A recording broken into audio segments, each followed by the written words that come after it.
Hi పిల్లలు, అందరూ బాగున్నారా? మన పాత కథలు మీకు బాగా నచ్చాయనే అనుకుంటున్నాను. మీకు గనక మన వీడియోలు నచ్చితే వెంటనే మన ఛానల్ని సబ్స్క్రైబ్ చేసుకోండి, అలాగే లైక్ చేయండి. మీరిచ్చే సపోర్ట్ వల్లే కదా మేం మీకోసం ఇలాంటి ఎన్నో అందమైన యానిమేటెడ్ కథలను తీసురాగలం.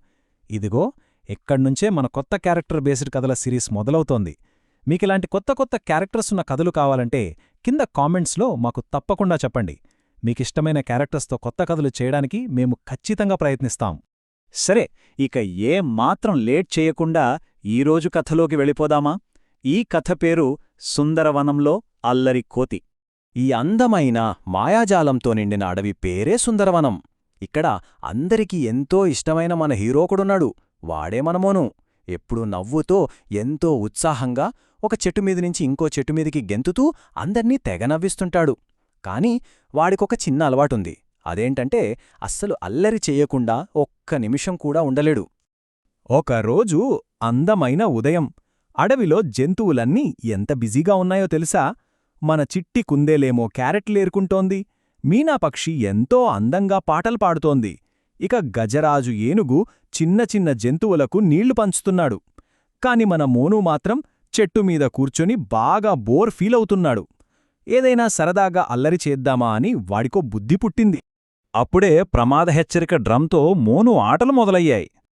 అడవి మధ్యలో నిజంగా ఏదైనా పెద్ద ప్రమాదం వచ్చినప్పుడు మాత్రమే మోగించడానికి ఒక పెద్ద డ్రమ్ ఉంది.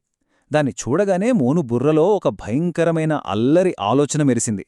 ఒక్కసారి దీన్ని మోగిస్తే అందరూ ఎలా భయపడి పరిగెట్టుకుంటూ వస్తారో చూద్దామని మనసులో అనుకుని గట్టిగా ధంధంధం అని ఆ డ్రమ్ను మోగించాడు. అంతే, జంతువులన్నీ ప్రాణభయంతో పరిగెత్తుకుంటూ అక్కడికొచ్చాయి. అక్కడికి అడవికి రాజైన సింహం సూర్య కూడా వచ్చాడు. చాలా కంగారుగా, ఏమైంది? ప్రమాదమా? ఎక్కడుంది ప్రమాదం? అని గట్టిగా అడిగాడు. ఆ మాటలకి జంతువులన్నీ ఏమైపోతోందో అని భయంతో చుట్టూ చూశాయి. కాని తీరా చూస్తే అక్కడ ఎక్కడా ఎలాంటి ప్రమాదం లేదు.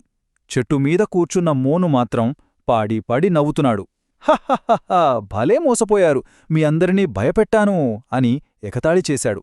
పాపం, తాను ఎంత పెద్ద తప్పు చేస్తున్నాడో ఆ అల్లరికోతికి అస్సలు అర్థం కాలేదు. అప్పుడు సూర్యకి చాలా కోపం వచ్చింది. ప్రమాద హెచ్చరికతో ఇలాంటి పిచ్చి ఆటలో అస్సలాడకూడదు మోను అని గట్టిగా మందలించాడు. పాపం చిట్టికుందేలు కూడా చాలా బాధపడుతూ, ఇది అస్సలు సరదాగా లేదు మోను అనంది. అప్పుడు మోను కొంచెం సిగ్గుపడ్డాడు, కాని ఆ మాటలను పెద్దగా పట్టించుకోకుండా అక్కడ్నుంచి వెళ్ళిపోయాడు. ఆ తర్వాత ఏం జరిగిందంటే, అడవిలో నిజమైన అగ్ని ప్రమాదం వచ్చింది. ఆ రోజు రాత్రి వాతావరణమంతా మారిపోయి భయంకరమైన గాలివాన మొదలైంది. ఆకాశం నుంచి ఒక పెద్ద మెరుపు వచ్చి చిట్టుమీద పడటంతో ఒక్కసారిగా చిన్న మంటలు మొదలయ్యాయి. ఆ మంటలు నెమ్మదిగా పెద్దవి కావడం ప్రారంభించాయి. నిద్రపోతున్న పక్షులన్నీ భయంతో అగ్ని అగ్ని అని గట్టిగా అరవడం మొదలుపెట్టాయి. ఇప్పుడు అడవికి నిజంగానే చాలా పెద్ద ప్రమాదం వచ్చింది. ఆ మంటలను చూసిన మోనూకి ఒక్కసారిగా గుండె ఆగినంత పనైంది. వెంటనే తన శక్తినంతా కూడదీసుకుని గాలిలో ఎగురుకుంటూ ఆ డ్రమ్ దగ్గరకు పరుగెత్తాడు. ప్రాణభయంతో వణుకుతూ మళ్లీ ఆ డ్రమ్ను గట్టిగా మోగించాడు. కాని ఈసారి ఏం జరిగిందో ఊహించండి. ఏ జంతువు కూడా వెంటనే రాలేదు. మళ్ళీ ఆ మోనుగాడు ఏదో అల్లరి చేస్తుంటాడ్లే, వాడి మాటలు ఎవరూ నమ్మకండి అని అందరూ అక్కడే ఆగిపోయారు. ఎవ్వరూ మోను మాట నమ్మలేదు. పాపం మోనుకెప్పుడూ నిజంగానే చాలా భయం వేసింది. మంటలు బాగా పెరిగిపోతున్నాయి, అయ్యో, ఈసారి నిజంగానే ప్రమాదం వచ్చింది, దయచేసి రండి అని మోను గట్టిగా అరిచాడు. సరిగ్గా అప్పుడే సింహం సూర్య ఆకాశంలో ఆ దట్టమైన పొగను చూశాడు.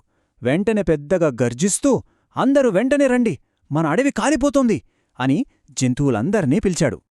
ఆ తరువాత అందరూ కలిసి మంటలు ఆర్పడంలో చేసిన సాహసం చూస్తే నిజంగా ఆశ్చర్యపోతారు. అడవిని కాపాడుకోవడానికి ఒక్కసారిగా అందరూ ఏకమయ్యారు.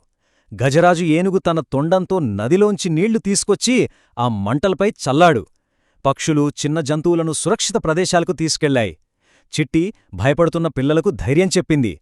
ఇక మోను కూడా చెట్లపైకెక్కి ఎటువైపు వెళ్లాలో దారి చూపించాడు. ఇదంతా చూస్తుంటే ప్రతి ఒక్కరూ తమ వంతు సాయం ఎంత అద్భుతంగా చేశారో కదా. అందరి కృషితో, అలాగే కొద్దిసేపటికి ఆకాశం నుంచి పడుతున్న వాన సాయంతో హమ్మయ్యా, మంటలు పూర్తిగా ఆరిపోయాయి. మన అందమైన సుందరవనం మళ్లీ సురక్షితంగా బయటపడింది. జంతువులన్నీ ఒక్కసారిగా ప్రశాంతంగా ఊపిరి పీల్చుకున్నాయి.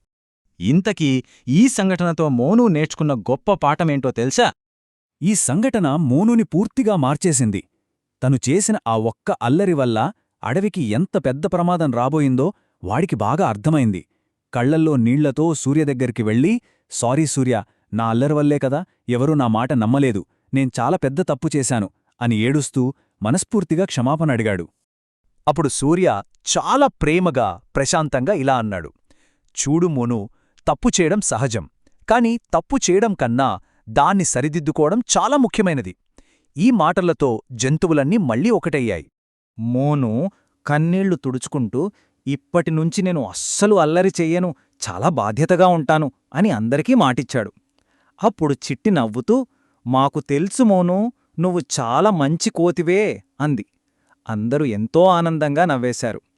ఆ రోజునుంచి మోను అల్లరికోతి కాదు, అడవిని కాపాడే బాధ్యతగల రక్షకుడు అయిపోయాడు.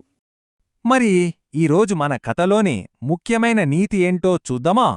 పిల్లలు, ఈ సాహసం ద్వారా మనం ఏం నేర్చుకున్నామంటే, మనం ఎప్పుడైనా తప్పు చేస్తే దాన్ని దాచకుండా నిజాయితీగా అందరి ముందు ఒప్పుకోవడం చాలా గొప్ప గుణం.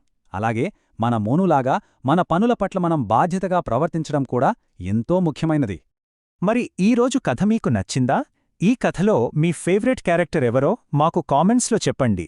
ఇలాంటి మరిన్ని సరదా యానిమేటెడ్ కథల కోసం మన ఛానల్ని లైక్, షేర్ మరియు సబ్స్క్రైబ్ చేయడం అస్సలు మర్చిపోకండి. బై పిల్లలు, మళ్ళీ మన తదుపరి